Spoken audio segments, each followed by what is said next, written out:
kedua yaitu pembacaan ayat-ayat suci Al-Quran yang akan dibacakan oleh Akhunal Karim Al-Ustadz Ammar Asy'ari. Kepada Al-Ustadz Ammar Asy'ari kami persilahkan. A'udzu billahi minasy syaithanir rajim.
ويبشر المؤمنين الذين يعملون الصالحات أن لهم أجرا كبيرا وأن الذين لا يؤمنون بالآخرة أعتدنا لهم عذابا أليما صدق الله العظيم.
Bismillahirrahmanirrahim.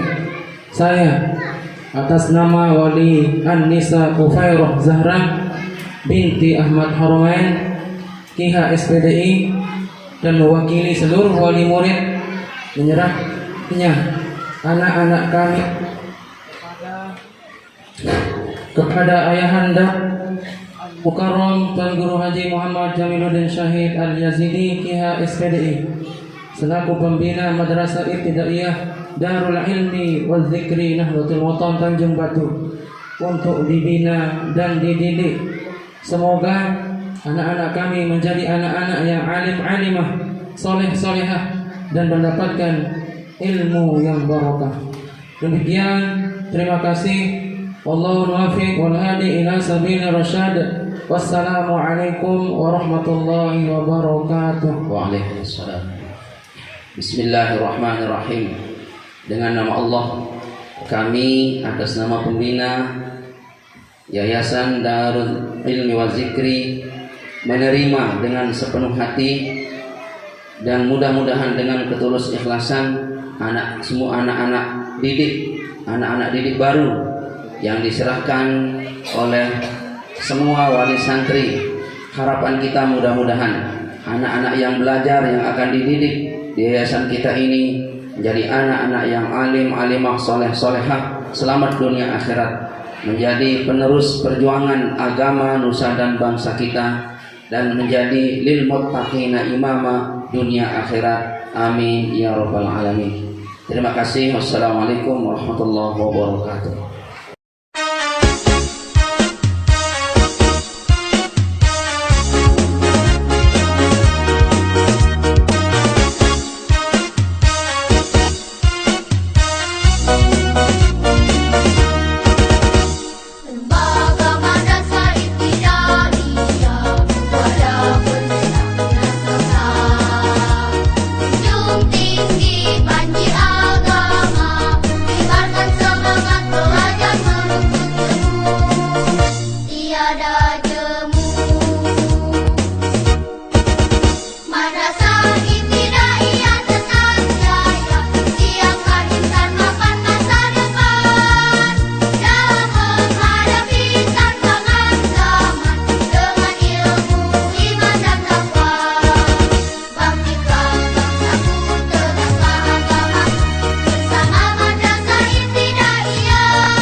Bapak-bapak, ibu-ibu, saudara-saudara sekalian yang berbahagia, kami juga mengucapkan ribuan terima kasih yang sebesar-besarnya kepada Bapak Mansur beserta jajarannya yang telah membuka sekolah madrasah yang ada di Kampung Tanjung Batu.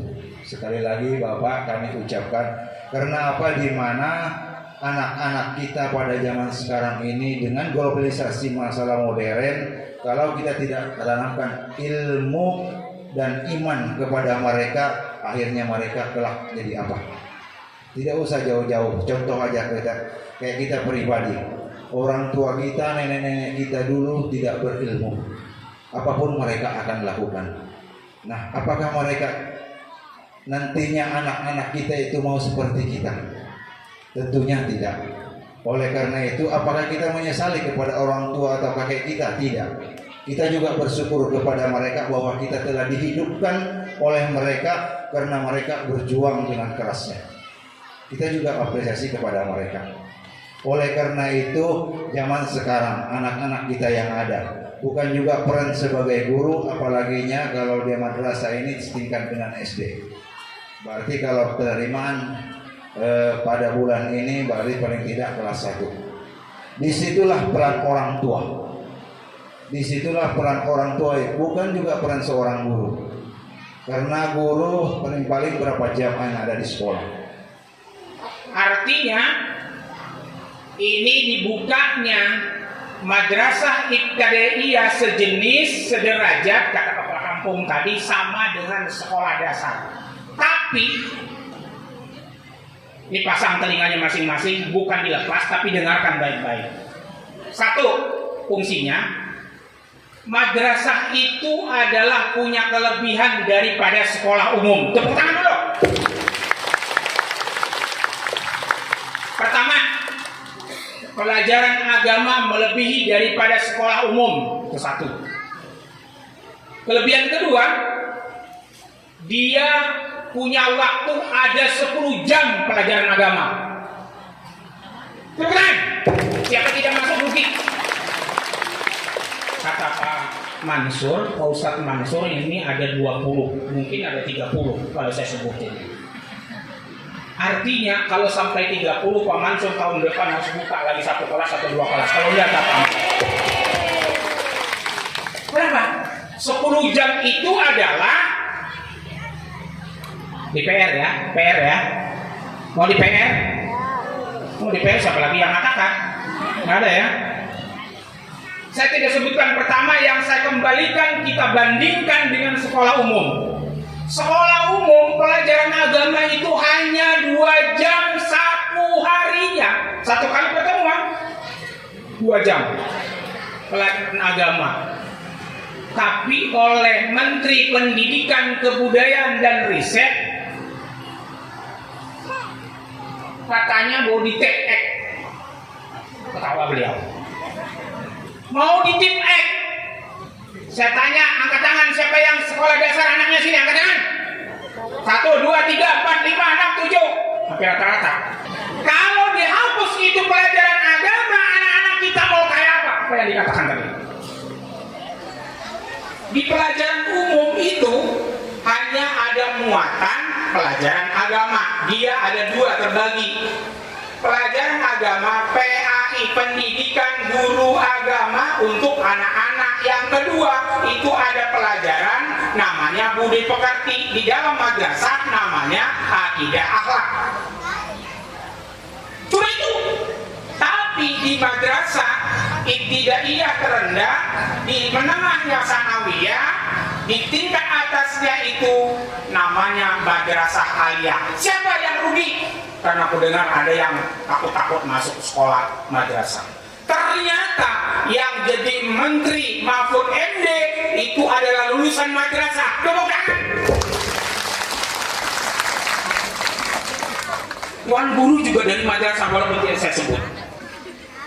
Jadi kalau ibu di rumah yang bisa mengupas bawang, nyangin ikan, merumpi, kalau anaknya tidak masuk madrasah rugi. Kita lihat kualitas pendidikan agama di madrasah ada 10. Tadi 1, ada namanya pelajaran akidah akhlak 1, 2 jam. Kemudian ada Al-Quran hadis 2 jam. Ada berapa sudah? 4. Kemudian ada pelajaran bahasa Arab.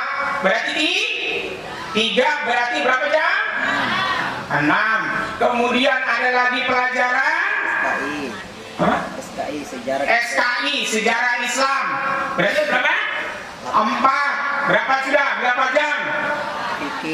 Berapa sudah? 8. 5. Apa lagi? Fikih. Fikih itu adalah tentang pelajaran. Di situ ada pelajaran sholat, ibadah muamalah, orang yang suami istri, ada di situ semuanya. 5. Yang keenam apa? Terakhir apa?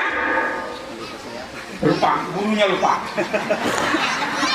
Yang jelas itu ada 10 jam semua.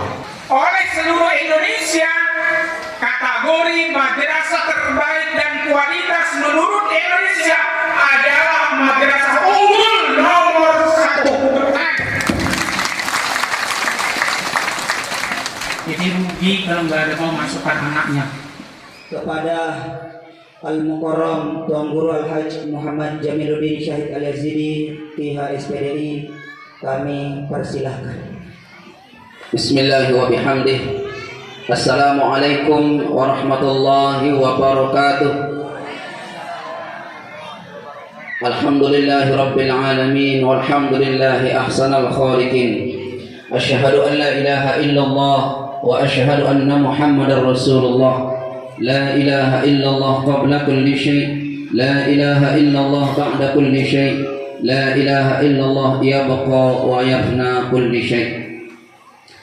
Yang kami hormati Bapak Kementerian Agama yang diwakili oleh orang tua kita, tokoh kita, Bapak Haji Nasir, yang telah banyak menyampaikan persoalan-persoalan pendidikan, terutama sekali mengenai agama kita, negara kita, dan kondisi masyarakat kita.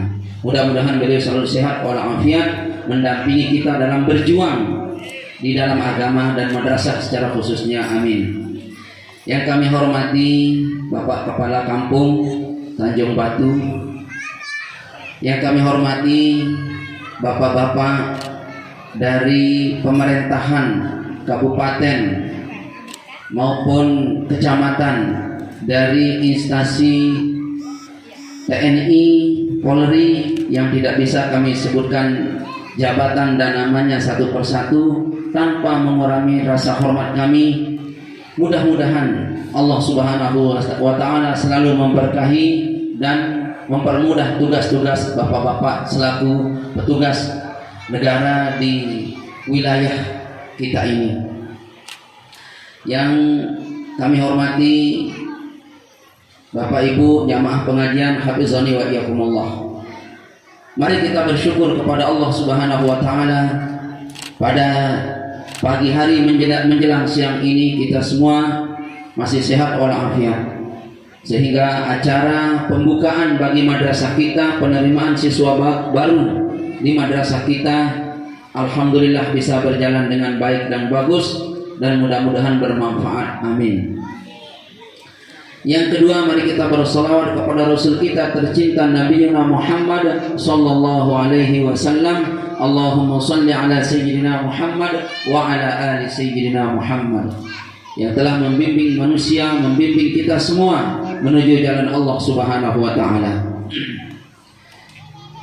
Alhamdulillah, berkali-kali pada hari ini kami bisa hadir di tengah-tengah jamaah yang 4 atau 5 bulan yang lalu, 6 bulan yang lalu kami beserta rombongan hadir untuk melihat kondisi persiapan daripada madrasah kita. Dan hari ini persiapannya sudah matang, dan dari pihak Kemenak sudah mendukung 100%, tokoh agama, tokoh masyarakat pun mendukung 100%. Kami dengan penuh hati berterima kasih yang sebesar-besarnya untuk bersiap siaga menjadikan Tanjung Batu kota santri.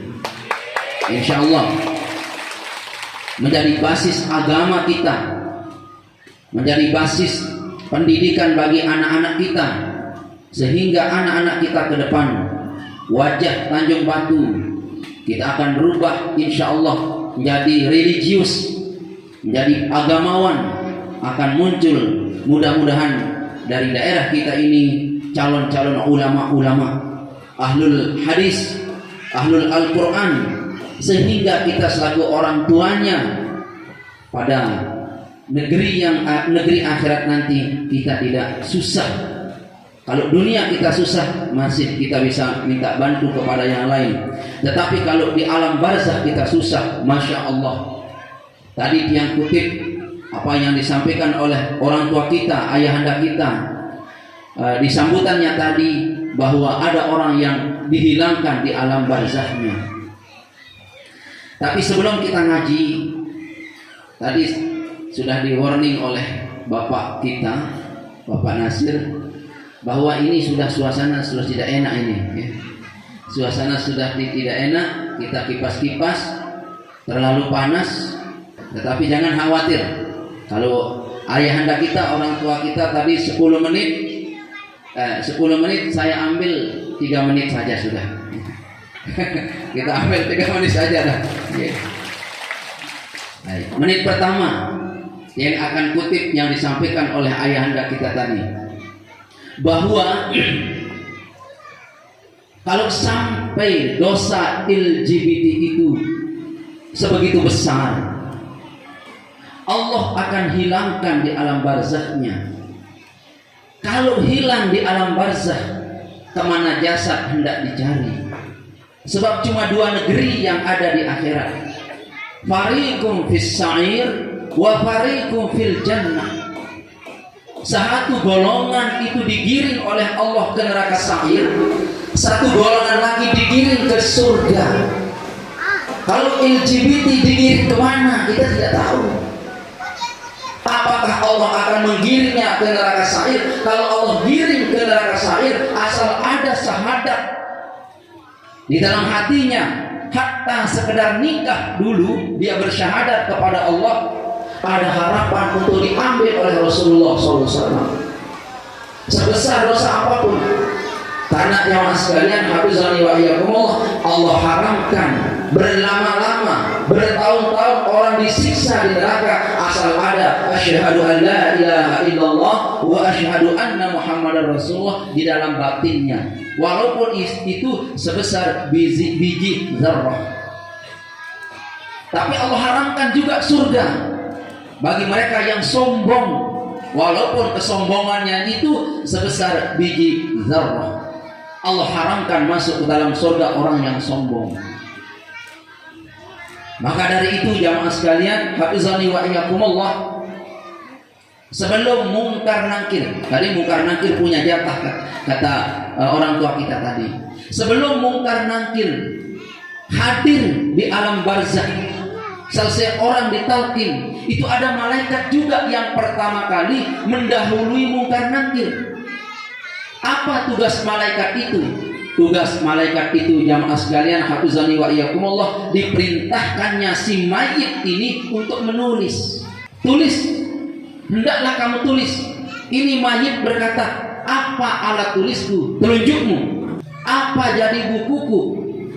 Kain kapanmu? Kamu copot satu lembar dan kamu pakai menulis.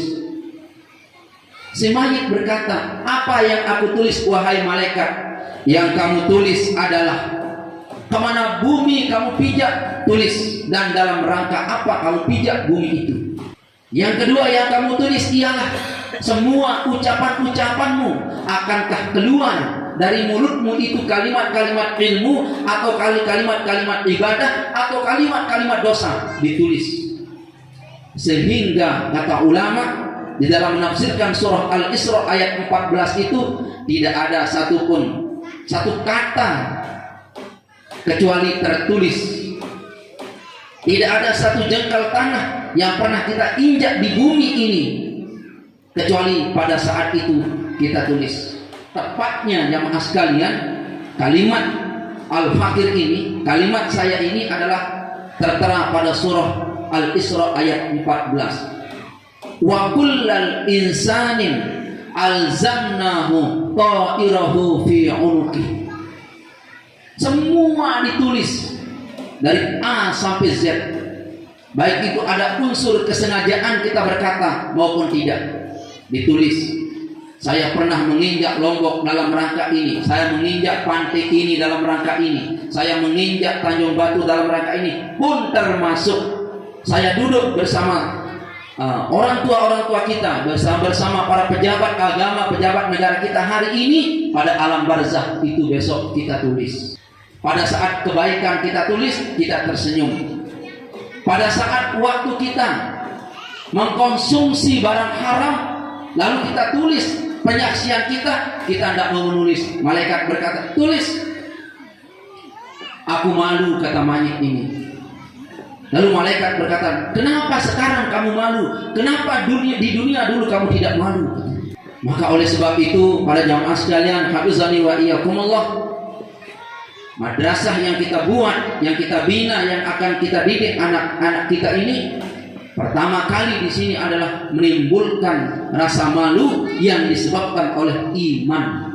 Kadang ada rasa malu yang disebabkan oleh sosial, karena terlalu tua, karena terlalu muda, karena terlalu kasih kita kepada seseorang, sehingga kita malu berbuat. Di sini yang paling baik ialah jamaah sekalian, hafizani wa iyyakumullah, rasa malu yang muncul disebabkan oleh adanya ilmu agama sehingga kita tidak bermaksiat kepada Allah Subhanahu wa taala.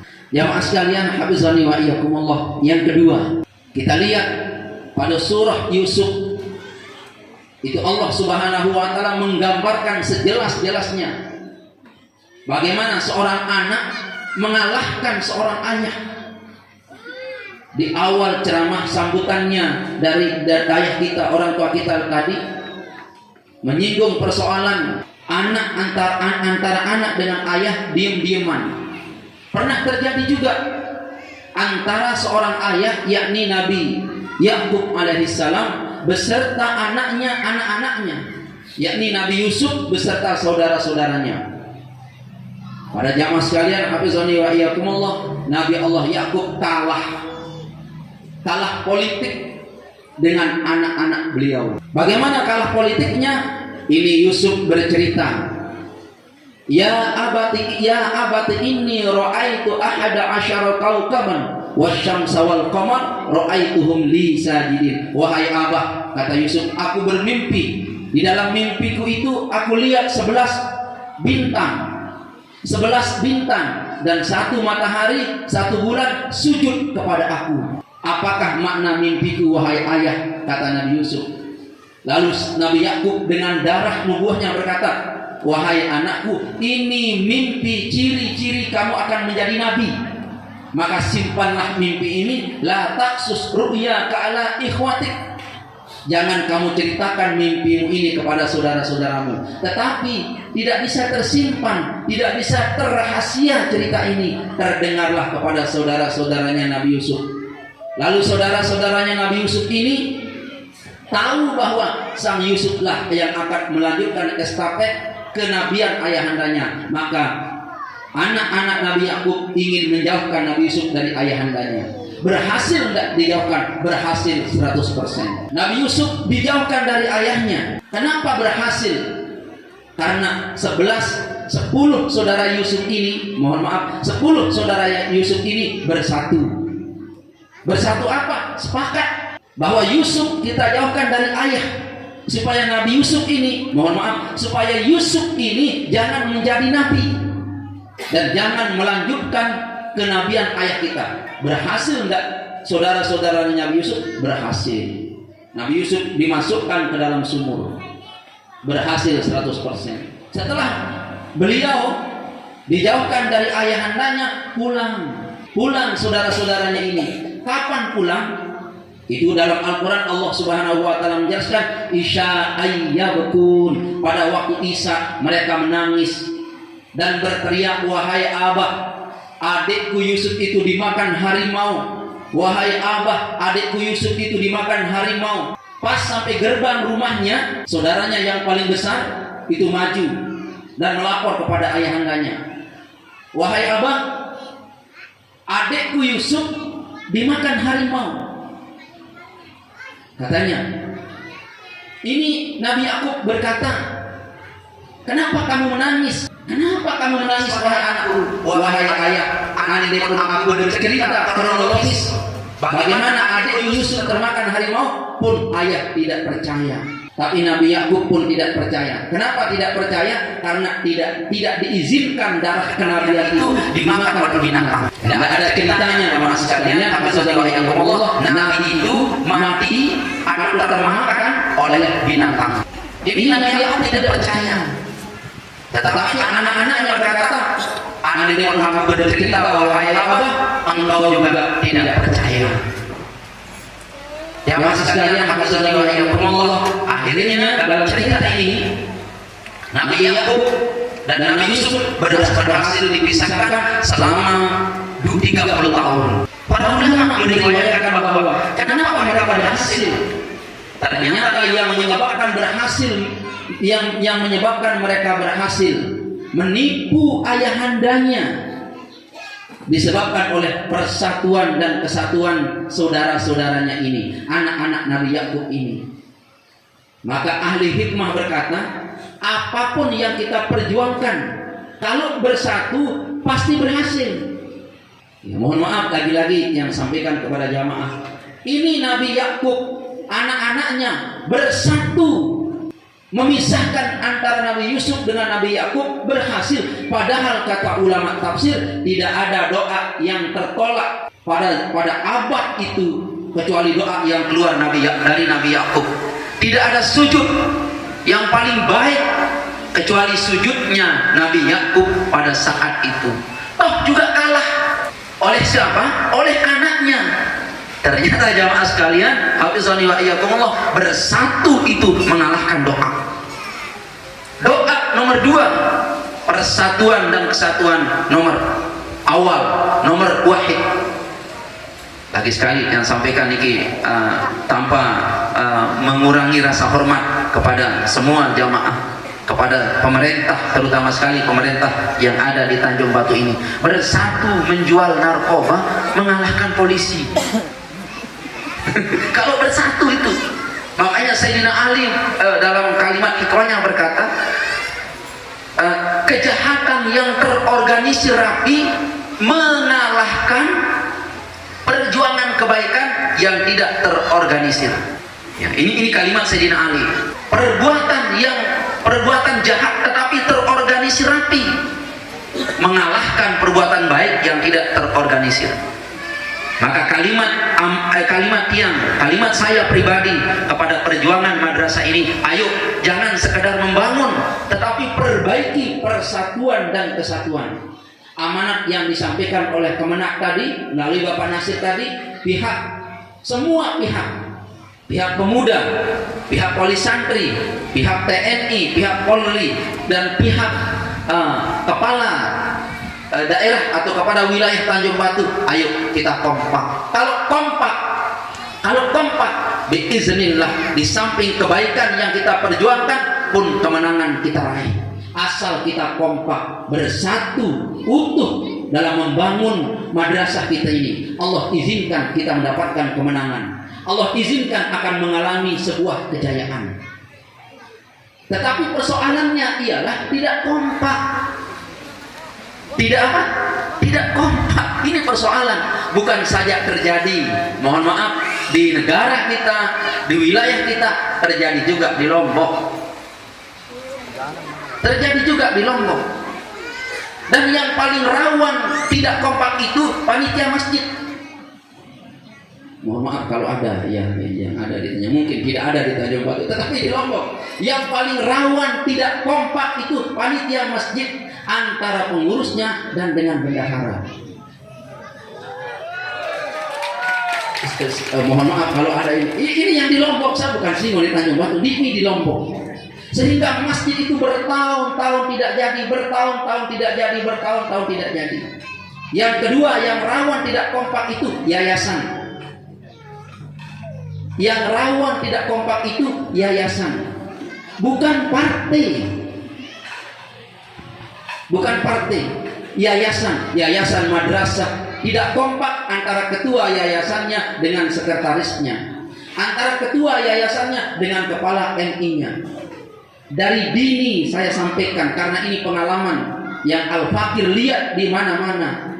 Sesungguhnya pori-pori perpecahan, pori-pori kemajuan, sehingga kemajuan agama, kemajuan kita berjuang di tengah-tengah masyarakat itu ialah ketidakkompakan. Surah Yusuf memaparkan, menjelaskan, sekaligus menjadi contoh seorang nabi pun kalah politiknya, kalah doanya, kalah sujudnya gara-gara anaknya. Tetapi anaknya memiliki kekompakan yang sangat luar biasa. Ruh sebuah perjuangan, sehingga perjuangan bisa hidup adalah kompak, bukan kekayaan, bukan kealiman, bukan kesolehan. Soleh kalah, alim kalah, kealiman kita kalah, kekayaan kita hancur kalau kita tidak kompak. Maka amanah pribadi Al-Fakir yang sangat lemah ini kepada Pak Mansur dan Ustadz Haramain dan Ustadz Ridwan dan semua jamaah dan semua kaum muslimin muslimat, kalau kita ingin menjadikan anak-anak kita soleh, kita mulai dari madrasah. Dan kalau madrasah kita maju, Mari kita bersatu utuh setia. Wa alif baina qulubina wa qulubikum. Allahumma alif baina qulubina wa qulubikum. Ya Allah, satukanlah hati kami dengan masyarakat kami, dengan tokoh-tokoh kami yang ada di Tanjung Batu ini, baik itu tokoh agama, tokoh adat, tokoh masyarakat. Walaupun kami dari Lombok, hanya dilahirkan di Lombok, tetapi satu wadah, satu jasad, satu hati berjuang di Tanjung Batu ini. Dahulu saya merasa ketemu di Bapak Imam, di Ayahanda ini, di Bapak Kepala Kampung. Dahulu saya merasa seorang tamu. 2 kali merasa masih seorang tamu, tetapi kedatangan kami hari ini adalah tidak lain, datangnya seorang anak kepada seorang ayah, datangnya kepada saudara-saudaranya di Tanjung Batu ini. Sehingga di depan bapak-bapak, ibu-ibu, saya merasa hari ini bukan sebagai seorang ustaz, bukan sebagai seorang tuan guru atau juru penceramah, bukan, sama sekali bukan. Itu tidak terbersit dalam hati kami, tidak. Kami duduk di sini adalah sebagai seorang ayah, seorang anak kepada bapak-bapak, sebagai saudara kepada saudara-saudara kami. Ayo kita berjuang, kita perjuangkan agama kita. Jangan sampai apa yang dipaparkan oleh bapak kita tadi, mewakili kepala kantor Kementerian Agama, itu terjadi. LGBT itu penyakit. Nauzubillahi min dzalik. Bukan sekedar di Tanjung Batu, itu narkoba di semua wilayah. Di semua wilayah itu pun terjadi. Maka ini adalah tantangan secara global bagi pribadi kita selaku umat muslim. Kalau engkau memang mencintai Nabi Muhammad SAW, mencintai Allah dan Rasulnya, ayo kita bangkit. Kita jangan melihat organisasi, jangan melihat dari mana kamu datang. Yang kita utamakan dan pertama adalah kita lihat ini adalah perjuangan Nabi, ini adalah perjuangan Allah dan Rasulnya. Bila ada syahadat kita sama, bila iman kita sama, yuk kita bergandeng tangan. Kita majukan agama mulai dari Tanjung Batu ini. Yang aku tercinta dirahmati oleh Allah Subhanahu wa taala. Itu orang heran di alam barzakhnya. Ya Allah, aku bukanlah ahli ibadah, tetapi setiap hari kau naikkan derajatku. Ya Allah, aku bukanlah seorang pejuang, bukanlah seorang alim ulama, tetapi kenapa engkau di alam barzakh ini kau naikkan derajatku, kau bebaskan siksaku. Allah menjawab, wahai hambaku, kamu memang bukan orang alim, kamu memang bukan ahli ibadah, tetapi anakmu itu adalah penuntut ilmu agama. Dia seorang guru ngaji, dia seorang penuntut ilmu agama. Bila anakmu ngaji, bila anakmu berdoa, otomatis derajatmu naik di alam barzakh. Satu kali anakmu sujud sholat duha, satu kali anakmu membaca surah Al-Quran, mengkaji akidah akhlak di madrasah, pada hari itu juga aku naikkan derajatmu secara otomatis. Bukan harus disebut namanya, bukan. Kalau kita selaku orang tuanya, bapak-bapak, ibu-ibu, bukan harus anak ini menyebut namanya, mengatakan begini, Allahumma awsil sawaban misla sawabi ma qara'na wa ma halalna wa ma talawna ila ruhi Bapak Darwis. Misalnya, kalau beliau punya anak yang soleh tanpa disebut ila ruhi, otomatis dia dapat. Tetapi kalau anak darah kita, anak keturunan kita, tetapi kalau masih mertua, kalau masih itu saudara ayah, kalau masih itu adalah lain darah, itu perlu kita sebut namanya. Tetapi kalau anak kandung kita sendiri ngaji, anak kandung sendiri kita bersolawat, secara otomatis derajat bapak ibu di alam barzakh naik terus. Inilah yang disebut amal manusia tidak putus. Itu ialah apabila dia mati lalu meninggalkan ada anak yang sedang berguru agama, ada anak yang sedang berguru ngaji, bahkan yang lebih istimewa lagi, ada anaknya yang sedang mengamalkan ilmunya. Dan itu tidak mungkin terjadi kalau tidak di madrasah. Benar apa yang disampaikan oleh Bapak kita tadi, Pak Nasir. Yang dari sanawiyah, aliyah, ma'had, kuliah, terus menerus agama. Toh juga tidak sengsara, baik-baik saja.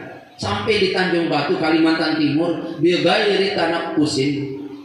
Alhamdulillah, masya Allah.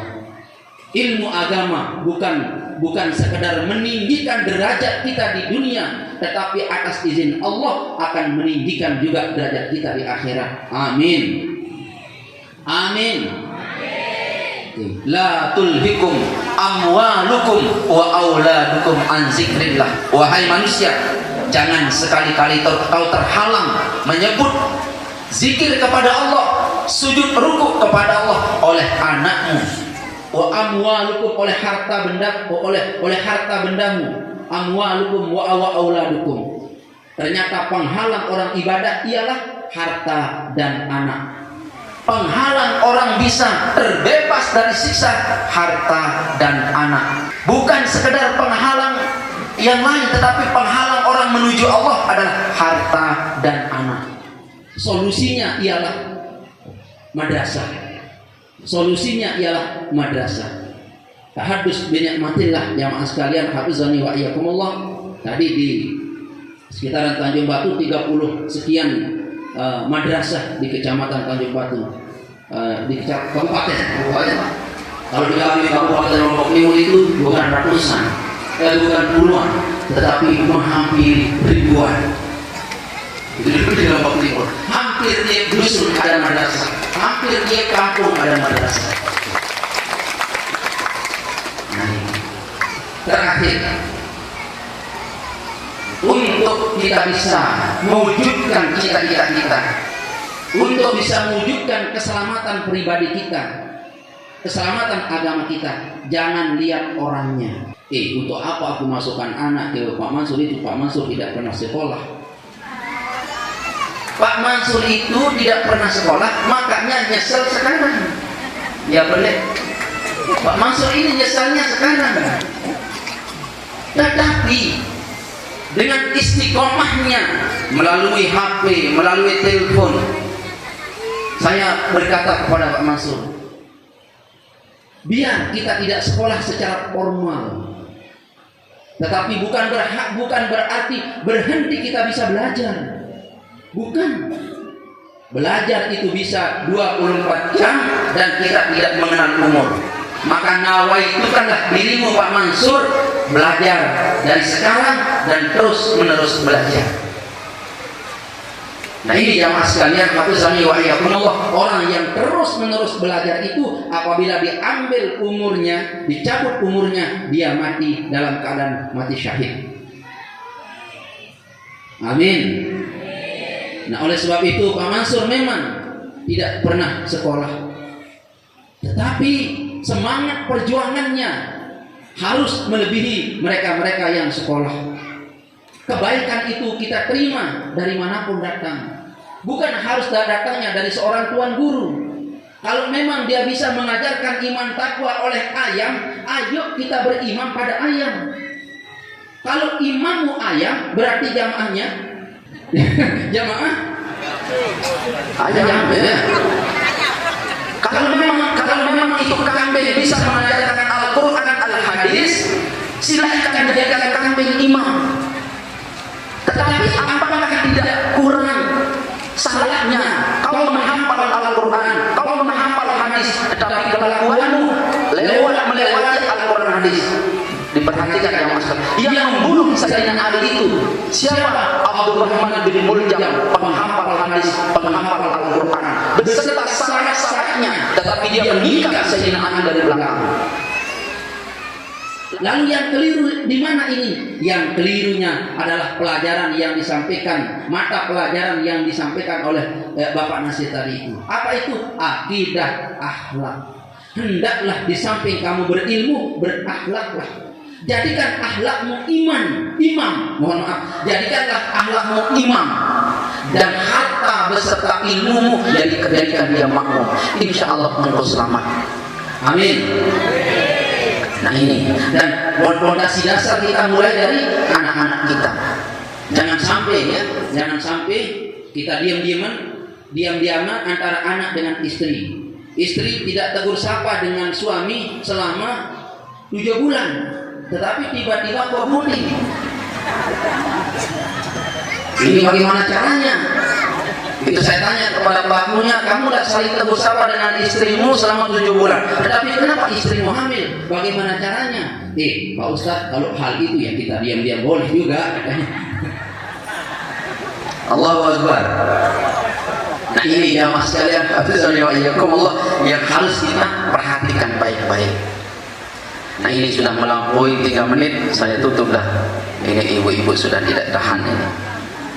Ibu ya. Nah, eman-eman, mumpung saya datang dari Lombok, ya, tumben ketemu dengan ayah anda tiang ini dari Kementerian Agama dan semua jamaah, orang tua tiang, orang tua saya, Pak Imam kembali hadir dan saya menemukan beliau dalam keadaan sehat walafiat dan juga awet muda rupanya. Dulu pertama saya datang gini rupanya, sekarang juga begini. Alhamdulillah. Qasidahannya juga saya lihat semakin cantik juga. Penyanyinya luar biasa ya. Tapi sayang membelakangi kita, tidak bisa kita foto tadi. Ini banyak perkembangan yang saya lihat ini. Banyak perkembangan yang saya lihat. Alhamdulillah. Tanjung Batu religius, aman, nyaman dan beragama, berakhlak dan beribadah. Amin. Melalui mana? Melalui gerakan madrasah awaliyat kita dari Madrasah Darul Ilmi wa Zikri, insyaallah. Amin. Mudah-mudahan ada manfaatnya bagi al-fakir dan semua jamaah, dan siap perjuangan kita sukseskan dunia akhirat. Amin. Allahumma inna nas'aluka bika an tusalli wa tusallim ala sayyidina wa ala sayyidina wa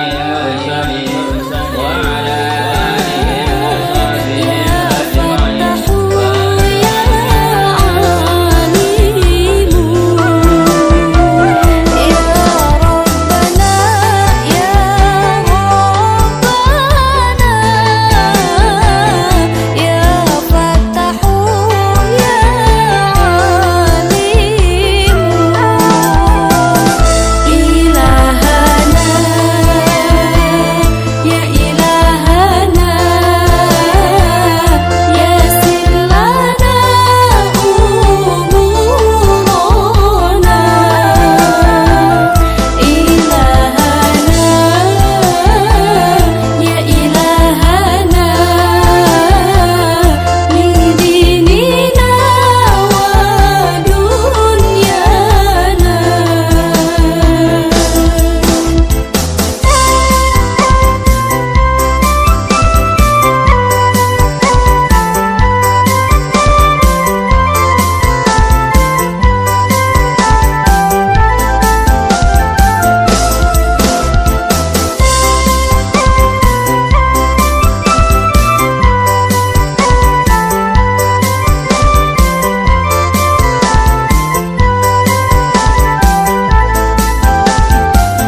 ada